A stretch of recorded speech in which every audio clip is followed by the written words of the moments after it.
할렐루야, 반갑습니다. 손예수교회 유영조 목사입니다. 2020년 오늘 3월 1일 주님의 날에는 또 3.1절이기도 합니다. 오늘은 창세기 1장 1절부터 2장 3절 말씀을 중심으로 해서 태초에 관계가 시작되었다. 첫 번째 시간 통해서 주님의 말씀을 듣도록 하겠습니다. 하나님께서는 당신의 그 형상으로 우리 인간을 만드시고 또 사랑받고 사랑하시고자 하는 관계 가운데 우리 인간을 관계적인 존재로서 창조하셨습니다. 그러므로 사람은 하나님의 그 형상으로 지음 받았기 때문에 하나님께서 우리에게 관계라는 선물을 주셨다는 이 사실 우리는 더욱더 깨달아야 할 줄로 믿습니다. 자, 오늘 본문 보면은 하나님께서 창조하심과 또 그 시기가 있습니다. 자, 이 본문을 현대인 성경을 보면서 보면은 먼저 5절에 보면 빛을 낮이라 부르시고 어둠을 밤이라고 부르셨다. 저녁이 지나고 아침이 되자 이것이 첫째 날이었다. 자, 6절에 보면 하나님이 물 가운데 넓은 공간이 생겨 물과 물이 나누어져라 하시자 그대로 되었다. 이렇게 하나님은 공간을 만들어 공간 아래의 물과 공간 위의 물로 나뉘시고 그 공간을 하늘이라고 부르셨다. 저녁이 지나고 아침이 되자 이것이 둘째 날이었다. 자, 9절을 보면 하나님이 하늘 아래에 있는 물은 한 곳으로 모이고 묻이 드러나자 하시자 그대로 되었다. 하나님은 묻을 땅이라 부르시고 모인 물을 바다라고 부르셨다. 이것은 하나님이 보시기에 좋았다. 하나님이 땅은 온갖 채소와 씨 있는 식물과 열매 맺는 과일, 나무들을 그 종류대로 내어라 하시자 그대로 되었다. 이렇게 땅에 온갖 채소와 씨 있는 식물과 열매 맺는 과일, 나무들을 그 종류대로 내니 하나님이 보시기에 좋았다. 저녁이 지나고 아침이 되자 이것이 셋째 날이었다. 자, 14절 보니까 하나님이 하늘의 광채가 나타나 땅을 비추고 낮과 밤을 나누어라. 그리고 날과 해와 계절을 구분하라 하시자 그대로 되었다. 하나님은 두 개의 큰 광채를 만들어 큰 광채로 낮을, 작은 광채로 밤을 지배하게 하셨으며 또 별들도 만드셨다. 이렇게 하나님은 큰 그 광채들을 하늘에 두어 땅을 비추게 하시고 밤과 낮을 지배하게 하시며 빛과 어둠을 구분하게 하셨다. 이것은 하나님이 보시기에 좋았다. 저녁이 지나고 아침이 되자 이것이 넷째 날이었다. 자, 20절 봅니다.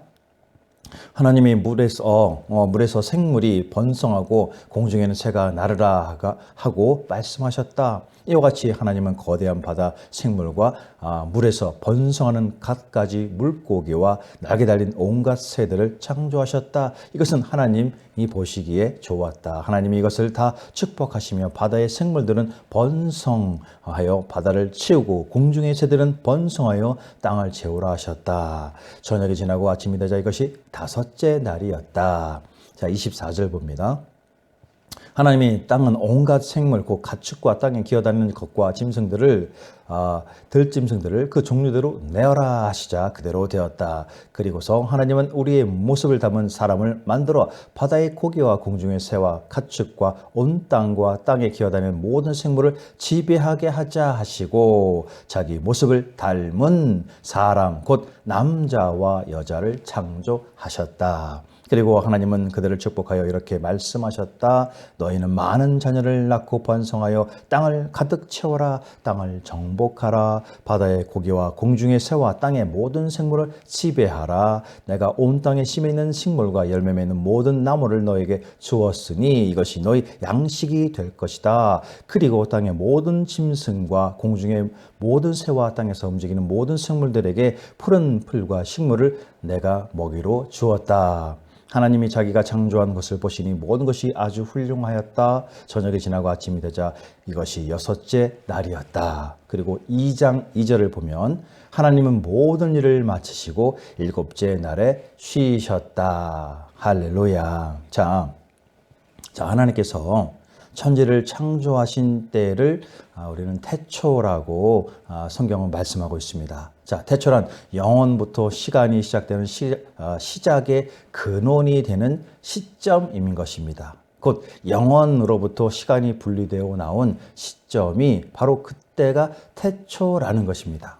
자, 태초는 시간이란 개념이 형성되기 전에 영원한 어느 한 점을 뜻하는 것이 아니라 태초란 하나님이 천지 창조를 시작하심으로써 계시된 시간의 출발점을 의미한다라는 것입니다. 자, 그래서 오늘 창세기 본문의 창세기 1장 1절에 보면 태초에 하나님이 천지를 창조하셨다 말씀하고 있습니다. 자, 이는 현재 존재하는 우주가 의식이 없는 어떤 힘이나 생명이 없는 물질들이 모여서 우연히 빅뱅처럼 생겨난 것이 아니라 하나님의 의도적인 창조의 섭리 결과라는 것을 진실로 말해주는 것입니다. 하나님께서는 태초에 우주와 그 가운데 있는 만유를 지으신 천지의 주제가 되십니다. 하나님은 천지 만물을 창조하심으로써 만유의 주인이시며 구원자가 되셨습니다. 자, 먼저 오늘 첫째 날은 하나님 창조는 말씀에 의하여 이루어졌습니다. 이 창조의 서두는 하나님이 이르시되 가라사대라는 말로 시작되는데 이 말씀은 6일간의 그 창조 기사에서 10번이나 반복되어서 사용됩니다. 하나님께서는 말씀으로서의 그 창조 첫째 날에 빛을 창조하셨습니다. 이 빛은 바로 만물 생성의 근원이 되는 것입니다. 빛이 없는 상태에서 생물의 존재는 전혀 불가능합니다. 그러므로 하나님께서는 모든 만물 중에 제일 먼저 빛을 창조하신 것은 만물을 보호하시는 하나님 당신의 사랑과 섭리를 보여주기 위함인 것입니다. 하나님은 빛을 낮이라 칭하시고 어둠을 밤이라 칭하셨습니다. 자, 그리고 이제 두 번째 날입니다. 첫째 날을 빛을 창조하신 하나님은 둘째 날에 궁창을 창조하셨습니다. 빛의 창조가 시간의 시작이었다면 궁창의 창조는 공간의 시작이 되는 것입니다. 하나님은 물을 궁창 위에 물과 또 아래의 물로 나누셨습니다. 일반적으로 위의 물은 궁창을 떠다니는 수분 곧 구름을 가리키고 아래의 물은 땅의 표면을 덮고 있는 수분 곧 물, 바다를 가리킨다고 분명히 말하고 있습니다. 자, 이어서 세 번째 날 보면은 셋째 날의 창조 역사는 천하의 물을 한 곳으로 모이게 하여서 묻이 드러나게 하셨습니다. 자, 이 묻 바로 땅이라고 하고 물 바로 바다가 있는 것을 말하고 있습니다. 그래서 하나님께서는 바다와 대륙이 구분되도록 하셨습니다. 그리고 물과 구분된 땅에 식물이 나서 번성하도록 창조하셨으며 풀과 씨에 있는 채소와 각종 종류대로 열매 맺는 과목을 내라 하시니 그대로 되었습니다. 자, 그리고 이제는 넷째 날입니다. 하나님은 넷째 날에 해와 달과 별들을 궁창 그 안에 만드셨습니다. 첫째 날에 만드신 빛들이 그 별들을 통하여 밤하늘을 밝히도록 하신 것입니다. 별들의 창조는 그것들로서의 주야를 나누게 했습니다. 그리고 그 주변에 광명으로 하여 징조와 사시와 일자와 연한이 이루어지게 하셨습니다. 자, 다음은 다섯째 날. 다섯째 날에는 하나님은 물속에 사는 물고기와 궁창을 나르는 그 새들을 창조하셨습니다. 자, 물고기와 새는 다 함께 처음부터 다양한 종류로 만들어졌습니다. 하나님은 물고기와 새들을 지으신 후에 생육하고 번성하라고 축복하셨습니다. 이는 생물체들의 진화를 주장하는 이들의 생각의 오류를 지적하는 선언이기도 한 것입니다. 각종의 어류와 조류들은 처음부터 오늘의 모양 그대로 처음부터 다양하게 만들어졌다, 지음받았다라는 사실을 본장은 분명하게 말씀하고 있는 것입니다. 자, 이어서 이제 여섯째 날입니다. 창조 사역의 이제 마지막 날인 여섯째 날에는 하나님은 세 가지 유형의 짐승들을 지으셨습니다. 곧 육축과 기는 것 그리고 땅의 짐승입니다. 자, 이러한 구별은 그 짐승들의 성질과 기능에 따라 적응하고 살아가도록 하기 위한 것입니다. 특히 창조의 마지막이 되는 이날 바로 하나님께서는 인간을 창조하십니다. 생명서식의 조건과 모든 환경을 모두 이루신 이후에야 비로소 하나님께서는 인류를 창조하신 이유, 그 까닭은 바로 인간이 하나님의 계획 가운데 가장 중요한 부분이었기 때문이라는 것입니다. 자, 이렇게 해서 이제는 창조의 완성 7일째가 되었습니다. 자, 우리는 창세기 1장을 통해서 하나님께서 천지를 만물을 당신의 창조 원리에 따라 6일간 단계적으로 조성하였음을 알 수가 있습니다. 그중 앞에 3일은 각각 우주의 근본 틀과 생명체의 생활 배경이 되는 기초 조성을, 뒤에 또 3일은 우주 만물을 배치하고 생명체 전체를 창조하셨습니다. 이렇듯 하나님은 6일 동안 천지와 만물을 원래 의도하신 대로 창조를 완성하셨습니다. 6일 동안 온 세상의 창조 사역을 완성하신 하나님께서는 이제 7일째 되는 날 안식하셨습니다. 자, 이 안식 바로 하나님께서 고단해서 휴식을 취한 것이 아닙니다. 이제부터 새로운 형태의 피조물을 다시 만들지 않으시겠다는 하나님의 공식 선언인 것입니다. 진실로 하나님은 안식이 필요 없는 전능하신 하나님이 되십니다. 그러나 단지 하나님의 안식은 창조 사역의 완성이 있었기에 7일째 되는 날에 기념하고 이를 거룩히 구분하기 위한 안식이 되었던 것입니다. 아멘이십니까?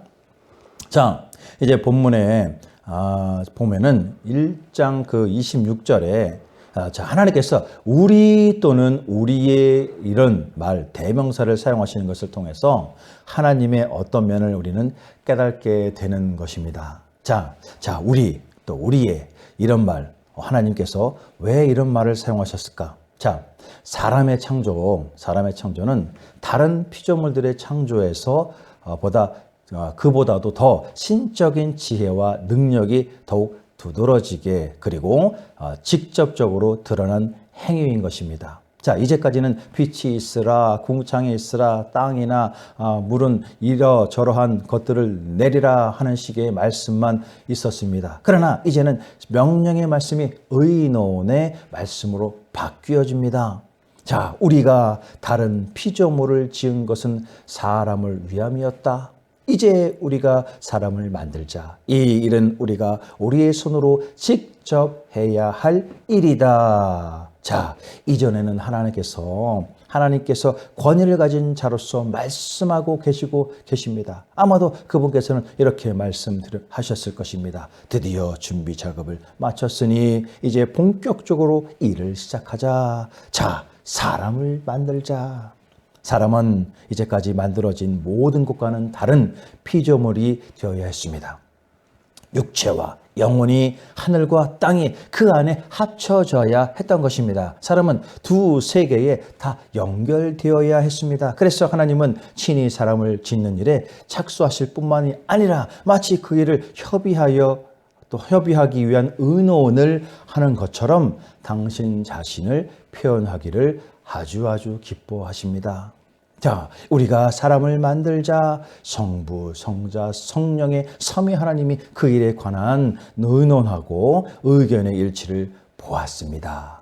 그러므로 우리가 사람을 만들자고 말씀하신 분께서 또한 사람을 다스리도록 해야 하는 것은 분명한 것입니다. 할렐루야. 자, 26절에 바로 우리 이 말에 여러 가지 해석이 있을 수 있습니다. 자, 하나님께서 자신을 재촉하는 의미로 복수형을 사용하셨다. 또 아니면 삼위일체에 대한 구약적인 표현이다. 아니면 하나님이 천사들과 의논하심을 가리킨다. 또 히브리인들은 장엄한 것을 나타낼 때 흔히 복수형을 사용하므로 강조하기 위한 나타냄을 또 문학적인 그런 표현이다. 뭐 이렇게 말을 합니다. 그러나 후대에 발전된 그 계시에 비추어 볼 때 합당한 해석은 바로 이 두 번째 견해, 곧 창조 사역에 나타난 각 위, 바로 진정 성부, 성자, 성령의 완벽한 협력을 나타내는 말로 우리는 해석해 볼 수가 있는 것입니다. 아멘이십니까? 참으로 진실로 우리라는 이 대명사들은 하나님이 혼자가 아니라 삼위 곧 성부, 성자, 성령님으로 존재하신다는 사실을 반영하고 있음을 알 수가 있습니다. 삼위 간에는 대화 또는 상호 동등함을 기초를 둔 삼위의 관계를 또한 우리는 엿볼 수가 있는 것입니다. 할렐루야. 자, 이제 보면은 아담과 하와의 창조, 또 다른 피조물의 창조 비교해 볼 때, 자, 이들의 창조는, 아담과 하와의 창조는 무엇이 또한 구별되고 다르게 보여집니까? 자, 본문 1장 26절에서 31절을 보면서 한번 살펴보면, 먼저 26절에 이런 말씀을 합니다. 형상, 모양대로. 자, 형상은 어떤 그 사물과 그것을 그린 그림이 서로 닮은 것처럼 인간과 하나님 간에 찾아볼 수 있는 어떤 구체적인 닮은 꼴을 가리키고 있습니다. 자, 그리고 반면에 모양이라는 것은 추상적인 면에 있어서 유사성을 또한 가리키고 있는 것입니다. 따라서 인간이 하나님의 형상과 모양대로 창조되었다는 것, 바로 인간 전인적인 면이 하나님의 성품에 영향을 받아서 지음받았다는 것을 의미하고 있는 것입니다. 자, 이러한 사실 바로 인간이 저급한 상태에서 고등한 상태로 진화됐다는 그런 세포에서 뭐가 되고 원숭이가 되고 또 이렇게 진화됐다는 그런 진화론의 거짓을 일깨울 수가 있습니다. 그리고 모든 피조물 가운데 하나님과의 교제 대상으로 인간만이 선택되었다는 그 유일한 사실을 보여주고 있습니다.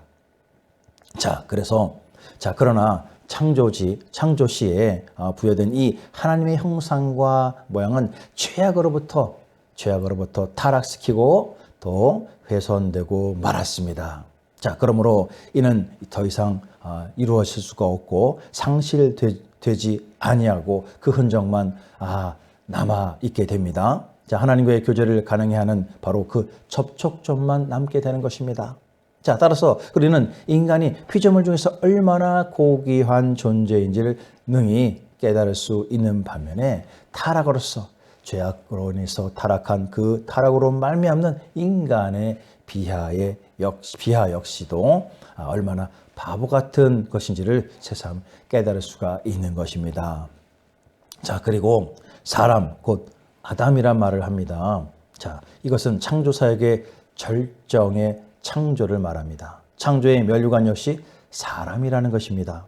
자, 사람에 해당하는 그 히브리어 아담이라고 말하고 있습니다. 이 아담에는 여러 두 가지 이제 그 뜻을 담고 있는데, 보통 첫 번째는 명사로서 일반적인 사람을 가리킨다. 두 번째는 고유 명사로서 최초의 사람을 아담이라고 가리키고 있습니다. 잠시 더해요 한번 살펴보면 이 아담이란 말에 대해서 기원에 대해서 보면, 자, 붉어진다에서 유래되어서 인간의 피부빛을 반영하고 있다는 그런 견해, 또 두 번째는 빛이 난다는 뜻의 아람어에서 유래되어서 아담을 빛나는 자로서 만들었다는 그런 뜻의 견해, 또 그리고 데리고 온다, 또 결합시킨다는 뜻의 아람어에서 유래돼서 아담이 인류의 초상이며 모든 인류를 하나로 결합시키는 자임을 뜻하는 그런 견해, 또는 모양이라는 어원에서 유래돼서 하나님의 형상을 따라 지음받았다는 그런 뜻의 견해가 있고, 또 마지막으로 땅에서 유래됐다. 그래서 인간이 흙으로 만들어졌음을 반영하는 견해 등이 있습니다. 자, 이 가운데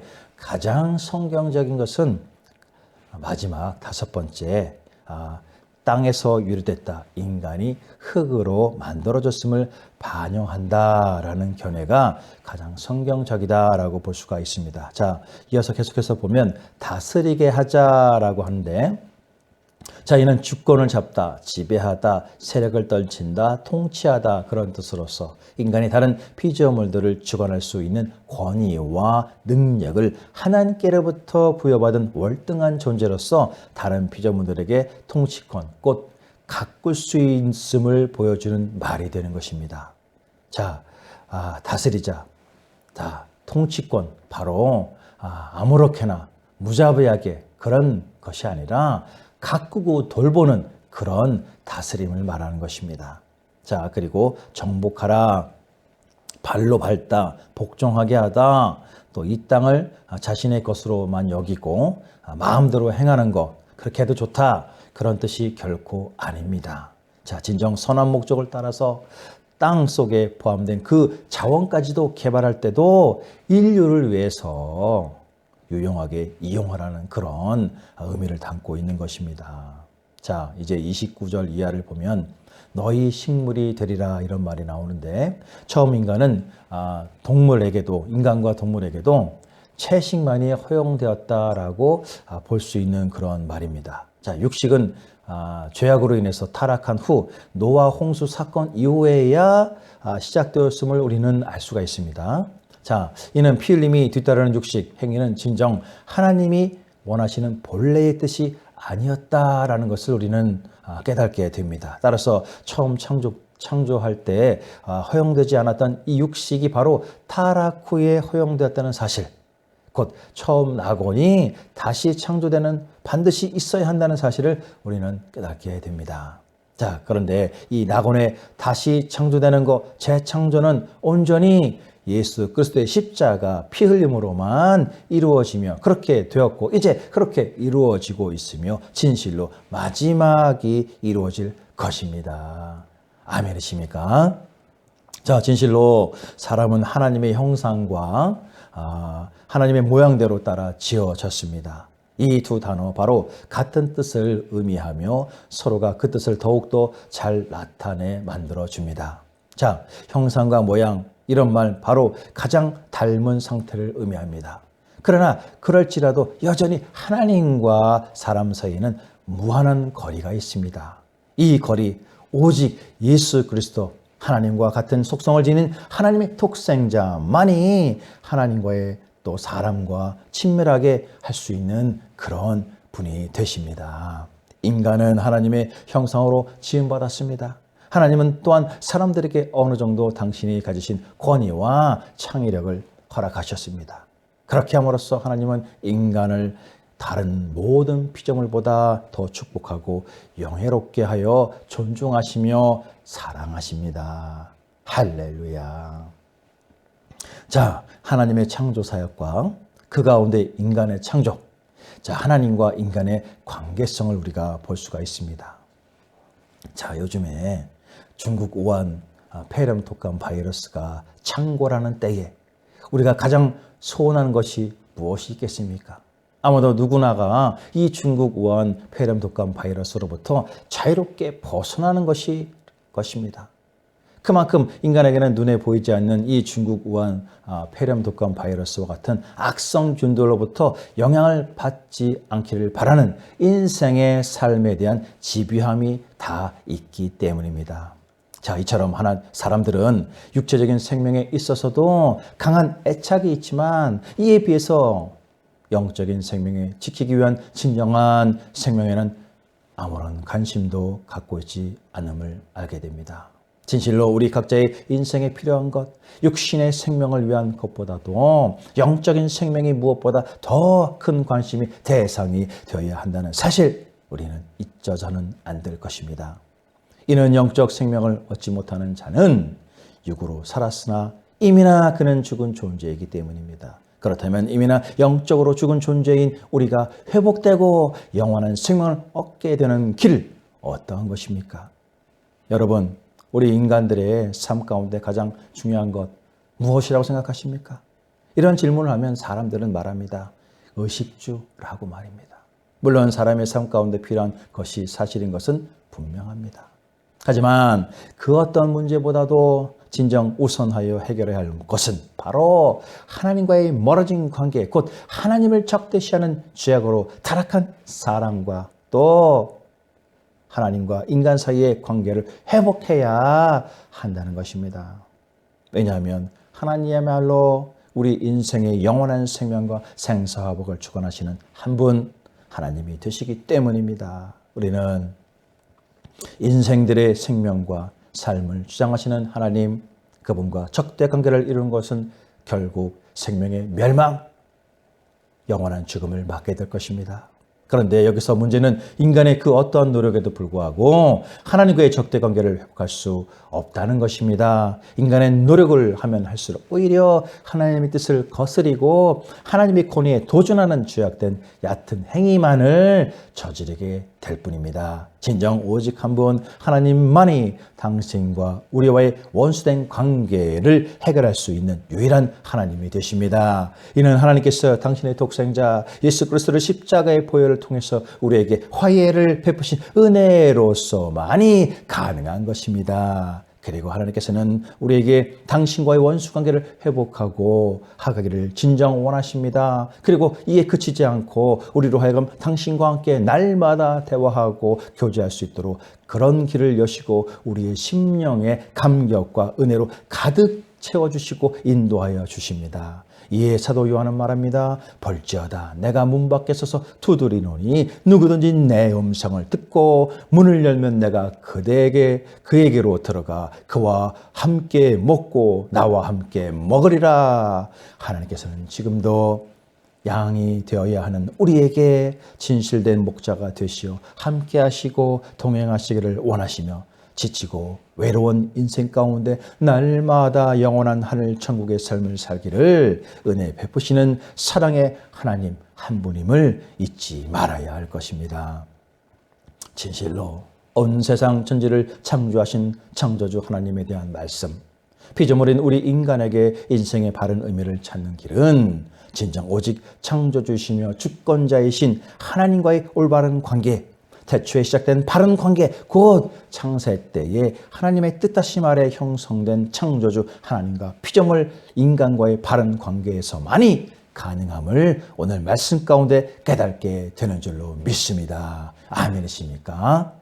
이 시작되는 한 주 악성 중국 우한 폐렴 바이러스가 완전히 소멸되고 진정 살아계신 주님의 영광만이 나타나는 복된 한 주간이 되시길 예수님의 이름으로 축원드립니다. 할렐루야.